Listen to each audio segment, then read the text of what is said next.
Exactly, and you just know it, right? I mean, you just know it that they're here with you, they're just watching over you, and they're always guiding you through signs, certain signs and communications. Is this when you think about this, is this of course many people who are quite religious have these feelings as well, but from what I understand from your book, it's not necessarily a religious thing that happens, right? It could just be more of a feeling too, right? Yes, that's right. So I think it's not based on a religion. It's not based on a religion or anything. I mean, this kind of thing. I mean, I would say only when you experience it, you will believe in it. Yeah. Right.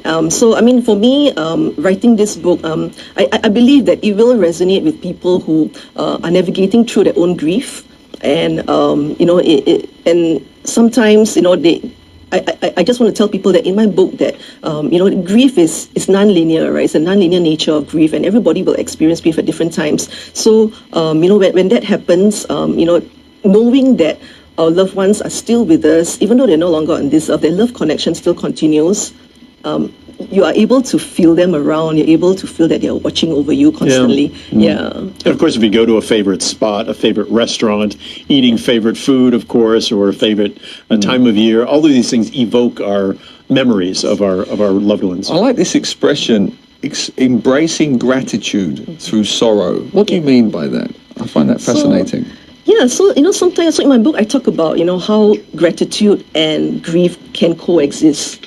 So how gratitude and grief can coexist, and that is really something really important. So it's about finding gratitude, finding that small little pockets of thankfulness in the times of grief. So we need to be able to embrace gratitude, being grateful for certain things, and then are we able to get through that whole complex emotions that's associated with loss and grief. So what was you grateful for with your mother? When you think about your mother, what things do you remember gratefully?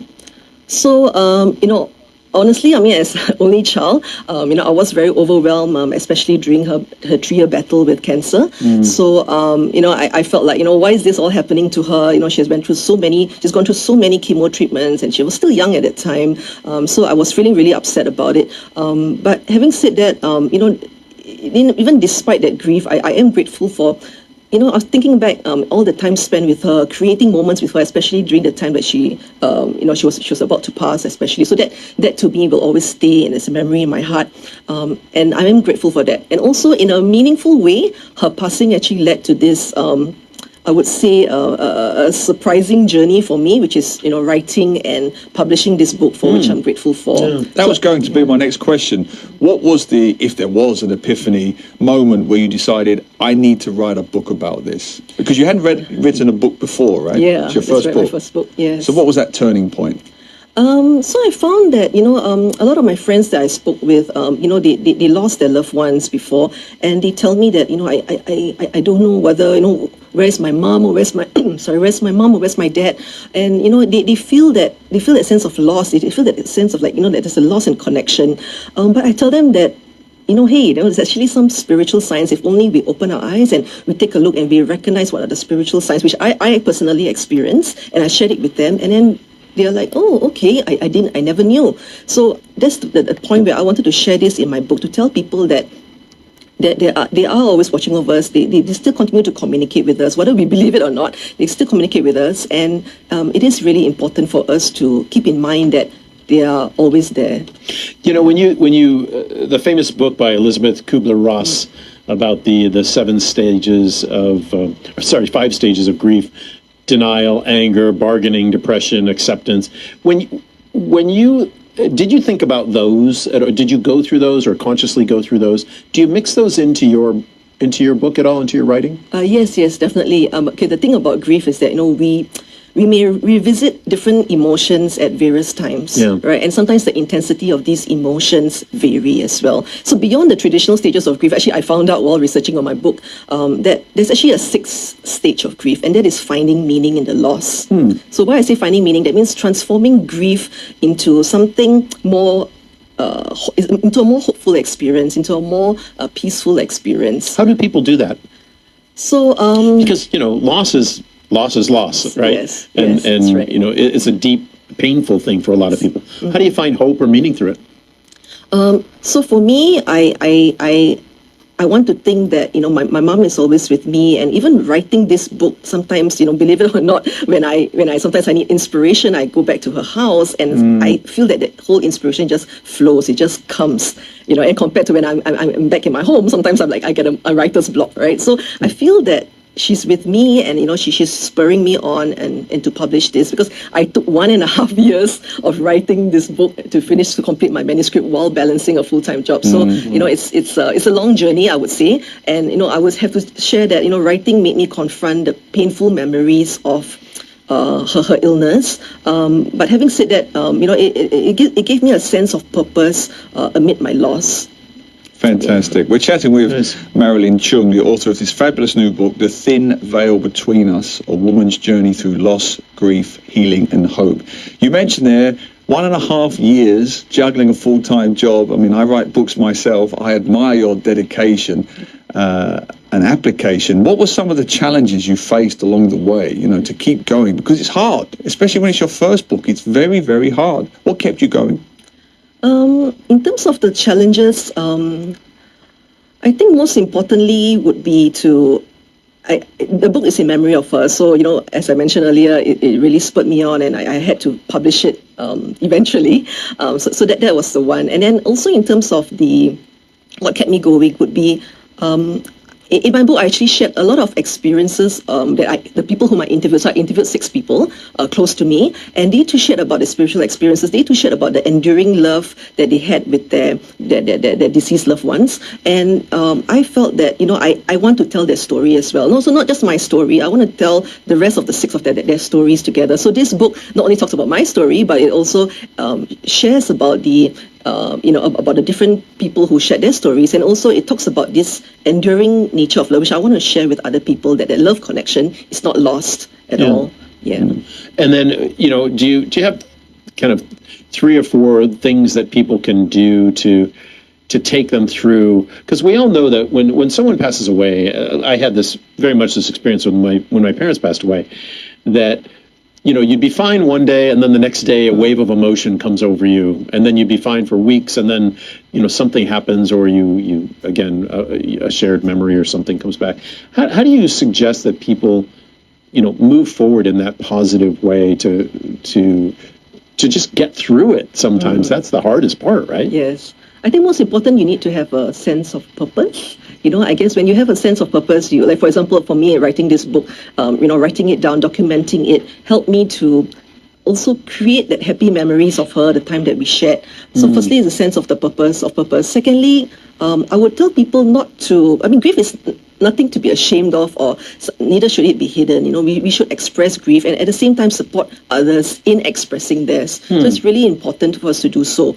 And a lot of people may not know it, but a lot of us are actually experiencing what we call as anticipatory grief. That means, it defines as, experiencing bereavement in anticipation of a significant change. So I myself, when my mom was, she already gone through the terminal stage. So we kind of knew that it was like a matter of a few months. So that kind of anticipatory grief, which I knew that one day she will leave me, it was really, really hard. But of course, at the time, I didn't know there was such a term. So it really, by researching all these things about grief, it's really important. So I really want to share in this book that, that grief is nothing to be ashamed of. And, there's no timeline as to when you should finish grieving, or how a particular person should feel after a particular period of time. Take all the time, embrace grief. To me, I think that is really important, because if unaddressed grief, it will lead to chronic health conditions, depression, and it can even significantly impact relationships and work as well.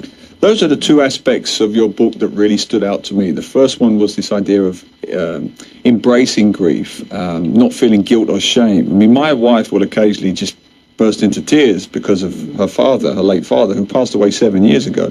It can be anything that can trigger it. Exactly.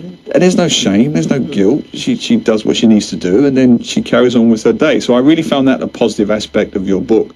And to finish with another positive aspect, the key theme of your book appears to be this idea of practicing gratitude. I like that idea of practicing gratitude. How can our listeners do that on a day-to-day basis, practice gratitude? Okay, so for me, three things. I started journaling, documenting, writing down the three things every day, the 3 days, the three things that I'm grateful for. I think it helped me because, by writing down something, by journaling, it helps to remind you that, hey, these are the three things that we should be grateful for. So every day I would write it, and it helped me to kind of manage the emotions that I was going through, during that time. So that's one. Secondly would be appreciating life's small moments. So recognizing, valuing even minor acts of kindness from others, it is really important. And so that will actually help quite a lot. And so these are the ones. And also at the end of the day, embracing grief, as I mentioned, grief, everybody will have to go through that some form or another, and I think it's important that we don't shy away from it. We have to talk about it. We have to, just if you really need to cry it out, right? Yeah. I mean, there's no point putting it inside your heart, and it won't go away. So talk it out with your friends. Talk it out with people, or other people who have really lost their loved ones as well. Just talk it out with them, and I think it will really help. Yeah. Marilyn, we're going to leave it there, but thank you so much for joining us today. Marilyn Choong, the author of The Thin Veil Between Us, A Woman's Journey Through Loss, Grief, Healing, and Hope. We hope the book does well. We hope lots of people read it. Where can they get your book? So listeners can pick up the book at Amazon. So Amazon, Shopee, Lazada, and Barnes & Noble, and it's also available at the physical bookstores, Kinokuniya, Book Bar, as well as Popular. So I'm also having a book signing session, a book talk on the 22nd of September at 2:30 p.m. at Book Bar as well. So see you all there. That's called burying the lead. You should have told us that first. Just tell our listeners one more time. When is your book signing? 22nd September at 2:30 p.m. at Book Bar. It's at Duxton Road. In Duxton, yeah, we've been there. All right. Thanks, Marilyn. Have a great day. Yeah, thank you so much. You're cruising through your weekend.